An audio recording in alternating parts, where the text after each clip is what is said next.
Welcome to Mainland, your local regional television station. I'm Chrissy Small, and some of the stories coming up in today's news.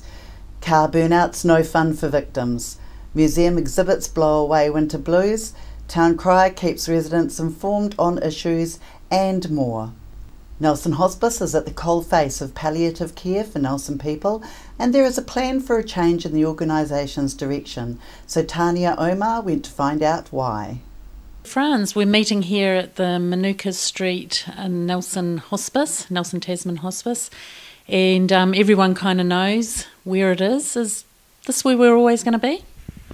No, we've obviously been asked to move due to expansion next door, and we've just put in a proposal to move, hopefully, to Stoke.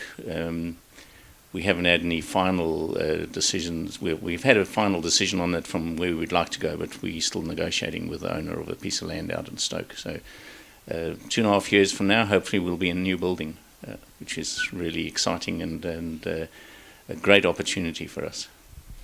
Now, for people who are kind of familiar that the hospice has always been there and they might have fears, are things changing, what would you say to these people? Yeah, I think the hospice is going forward. I certainly wouldn't be any fears, but exciting opportunities. We are looking at increasing our medical expertise. So we have recently appointed Carla Arklis, who's a nurse practitioner. There's only 5 nurse practitioners in the country, and so she's joined our team, and she will be working mainly in the community. But we're also looking at appointing a specialist. So the top of the south doesn't have a specialist in palliative care, and we'll be sharing that role with Marlborough Hospice. And again, that's very exciting. We're interviewing next week, and hopefully we'll be able to get somebody to join our team. On top of that, we've got 12 of our nurses at the moment that are studying, continuing their studies in palliative care. So we certainly are the specialist service, and we want to continue being the specialist service, and we're upping our expertise greatly in that regard. And that is mainly due to a focus of pushing palliative care more in the community. We've got a 10-bed facility, but we've got 140 patients in the community, so that's where we want to focus a lot of our service going forward. And why do you want to focus more on the community rather than having beds on site? Yeah, I think that's partly government initiative, but also obviously we got more and more people aging, living in aged care facilities, and if we can support and help the aged care facilities or the staff in the aged care facilities to look after aging, dying patients, then that's part of our role, and we certainly want to increase the level of expertise in aged care facilities. They do a fantastic job as it is, but if we can help them and support them with those difficult cases, then we certainly will be there for them. And any reason you've chosen Stoke?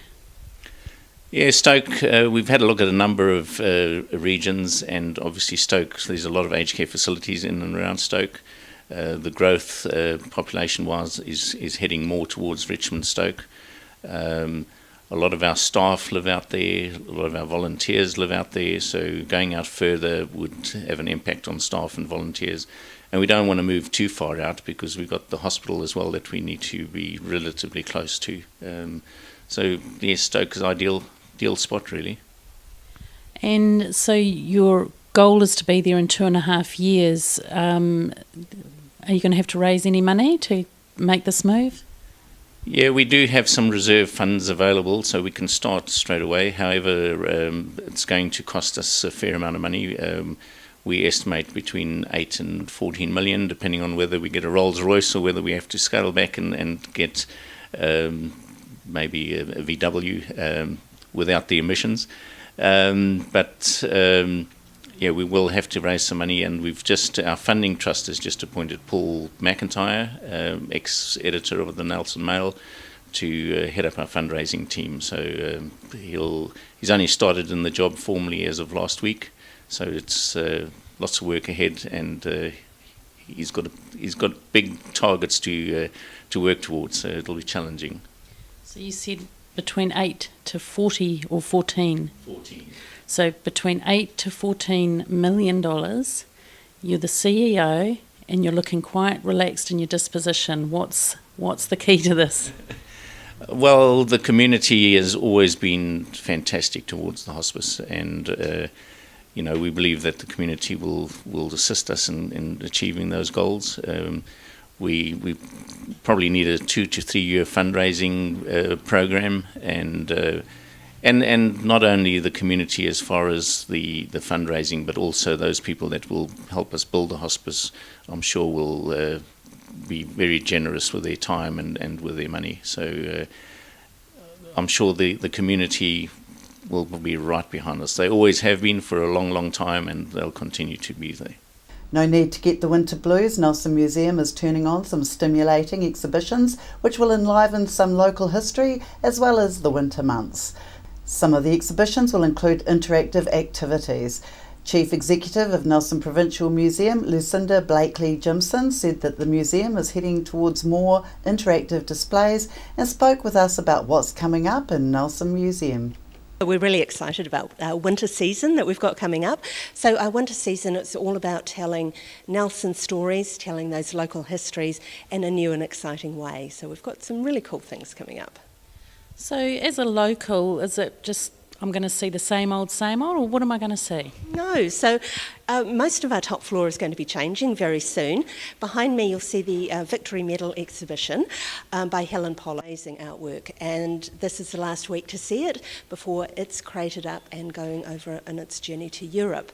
It's a really significant piece, so do take the opportunity to come and see it.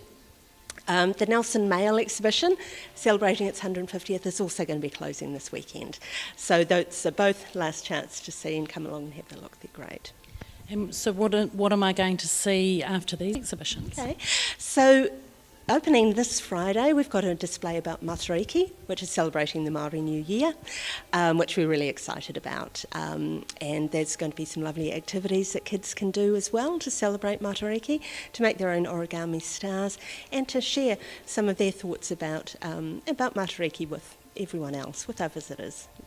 So are all the exhibitions, that sounds kind of interactive, are most of your exhibitions interactive? We're certainly moving in that direction, definitely. So yeah, really want to provide opportunities for families and kids to get involved.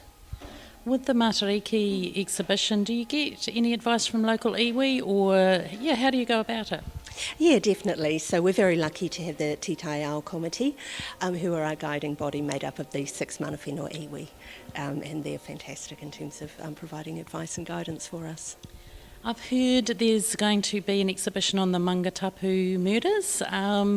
What kind of angle are you coming from with this exhibition? Okay, well, it's the 150th anniversary of the Mangatapu murders, and the Mangatapu murders was a story that gripped not only Nelson, Tasman regions, but the nation and also internationally as well. Mark Twain was fascinated by them. So it's an amazing local story that went worldwide.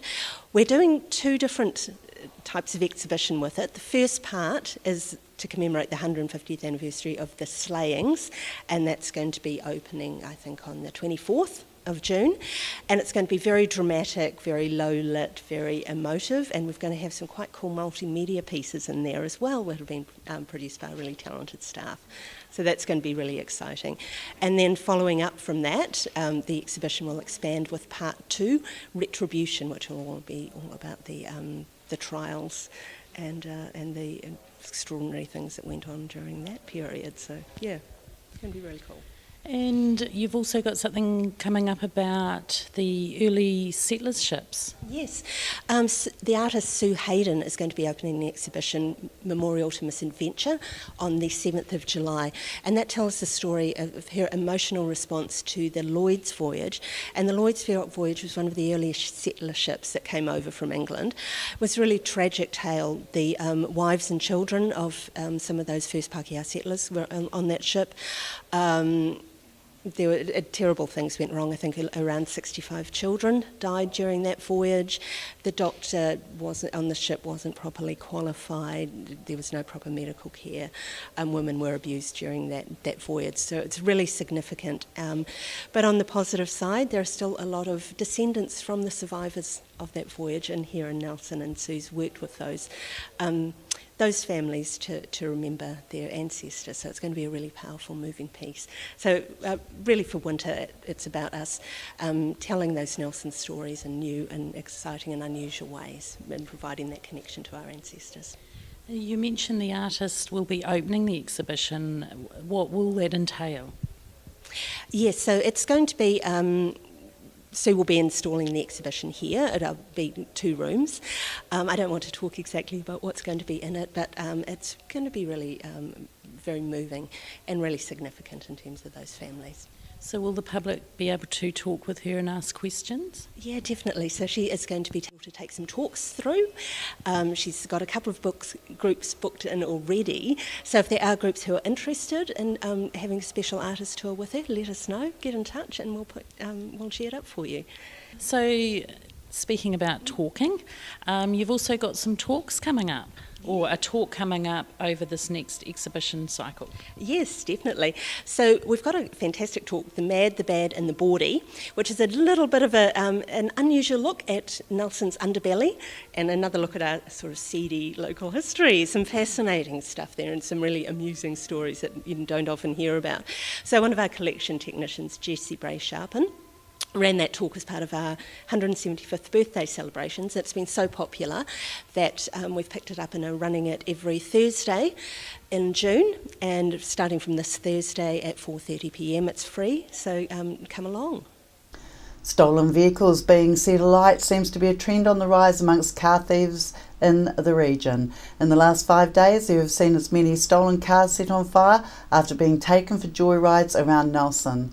Some of these vehicles have been set alight and left to go up in flames in residential areas near occupied homes. One incident involved a car that, while stolen from Christchurch, was dumped and set alight on Sovereign Street near Guppy Park this week on Monday night. Then again on Tuesday, Nelson Fire staff attended 3 separate incidents, one located deep within the Maitai Valley and the other 2 on the aptly named Fireball Road. The latest being Thursday mornings, which saw fire engines called to Quebec Road at around 6:45am, where a red Hyundai, which was also stolen, was found to be on fire. These are not victimless crimes and leave those car owners and their neighbours feeling very vulnerable. Mainland caught up with one victim of these vehicle fires who didn't wish to be identified to find out about the impact of this on their life. So you were one of the victims of the cars getting stolen and burnt out. How has this affected your life? It's put a huge amount of stress not only on us but on our whole neighbourhood, because we used to think we lived in a safe neighbourhood. Has it had any impact on your daily life? Yes. I don't think these people realise that it's not just one little thing, because there's the whole bureaucratic nightmare of sorting through all these things with the police and other agencies, and just waiting on telephones while you've got work to do. When I first spoke with you about this a while ago, you mentioned that it wasn't actually, the car wasn't found through traditional means, like the police out searching for it. It was, you found out in other means. I really think that our police are highly understaffed. They're all good people and they're doing their best. But when I rang 111, I was put on hold because they had other emergencies going on. And then they say, is someone's life in danger? And then they put you through to something called the non-urgent helpline, and that's insulting actually when you've got a life to get on with. So the bureaucracy has actually,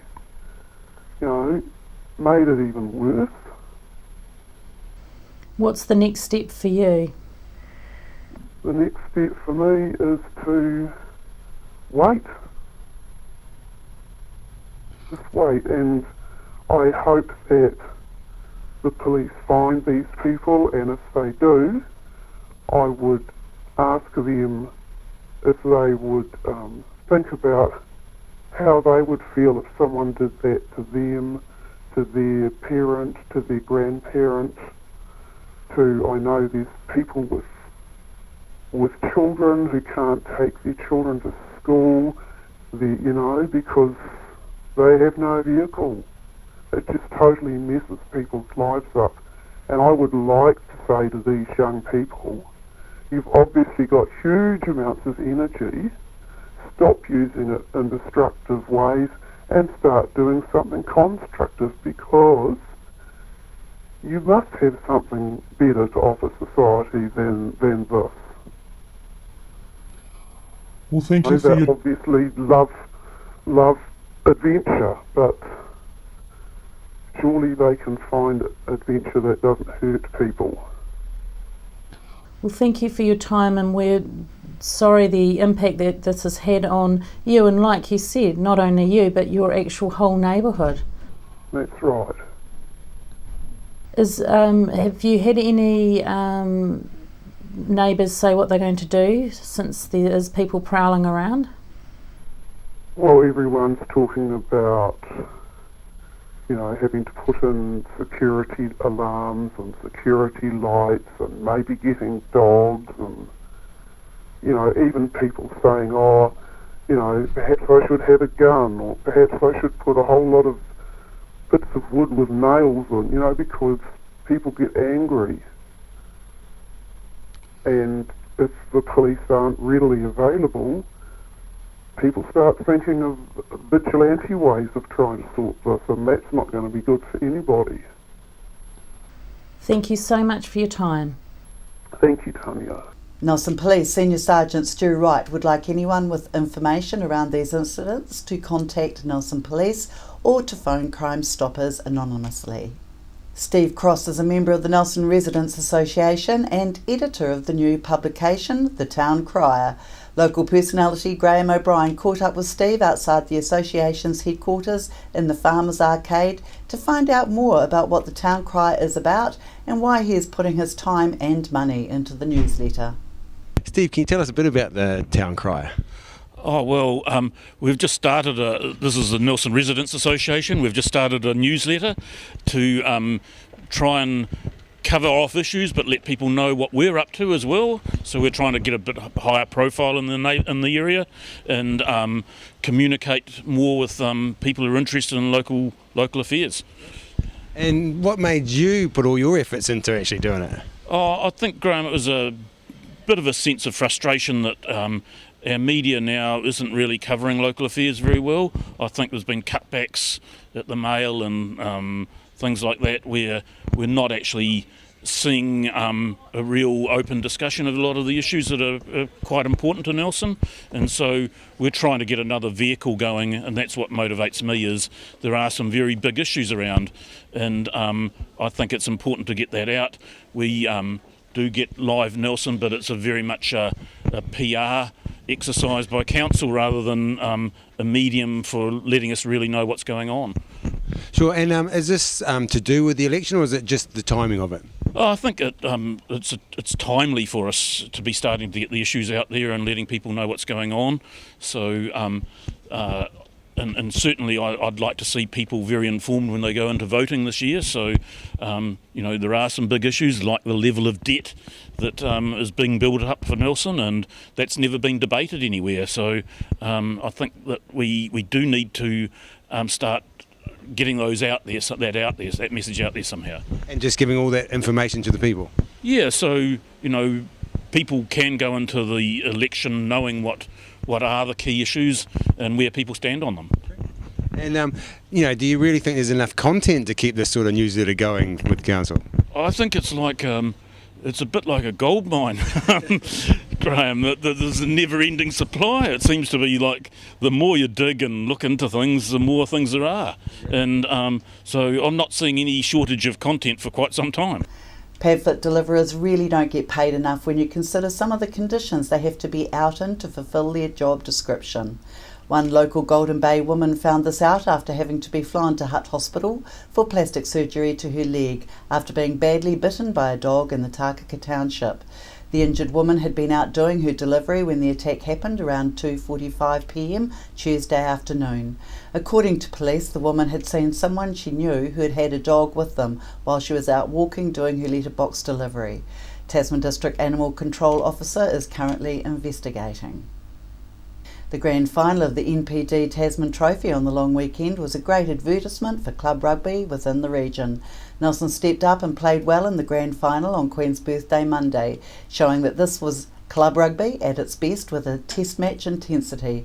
The game went down to the wire with the final score of 18-15 to Nelson, reflecting their dominance of possession and territory throughout the whole of the first and key second half moments. Cade Hickey and the coaching staff at Nelson Rugby Club have in less than 16 months transformed the club to become the NPD Tasman Trophy champions. Cade recruited a very young squad, including a group from Nelson College, a trio of key players who moved from Auckland to chase a dream, and the return of a couple of club stalwarts. Any team that can defeat two teams that finished higher on the ladder deserves credit for a well-structured campaign and the title of Champions of Tasman. After the break, we'll bring you the latest weather update and some events and happenings coming up from around the region.